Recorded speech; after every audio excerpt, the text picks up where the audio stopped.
কাল আমি রান্না করেছিলাম। হ্যাঁ, তো এত ভাষণ দিচ্ছ কেন? আজকেও তো তুমিই রান্না করবে, তাই না? বেবি, আজ তো তোমার রান্নার পালা ছিল, তাই না? আরে হ্যাঁ, আমি তো ভুলেই গিয়েছিলাম। তুমি তোমার বন্ধুদের সাথে গল্প করো, ততক্ষণ আমি রান্না করে আসছি। চলো, এবার কিছুক্ষণ শান্তিতে বসে মোবাইল দেখা যাবে। এখন একদম রাজার মতো ফিল হচ্ছে। কে রে? গরম গরম খাবার নিয়ে পৌঁছে গেল নাকি গোষ্ঠীর তুষ্টি, কারণ নজর না পড়ে যায় আমার উপরে। মনে হচ্ছে ডোরবেল বাজাতে হবে। চুপচাপ ব্যাগটা দিয়ে এখান থেকে কেটে পড়বেটা। বেবি, কেউ এসেছে নাকি? আরে মেরি আম্মা, আমাকে শান্তিতে রান্না করতে দাও।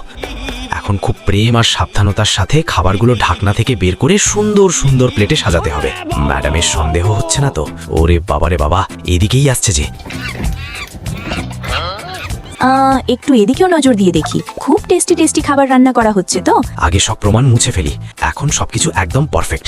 বেবি দেখো, এত বেশি টেস্টি আর স্পাইসি পাস্তা আর নুডলস। শালা, কেউ কিচ্ছু বুঝতে পারবে না। আরে ইয়ার, কে ফোন করছে? স্যার, আপনি এইমাত্র আমাদের রেস্টুরেন্ট থেকে যে পাস্তা নুডলস অর্ডার করেছিলেন, সেটা যদি আপনার পছন্দ হয় তবে আমাদের রেটিং অবশ্যই দেবেন।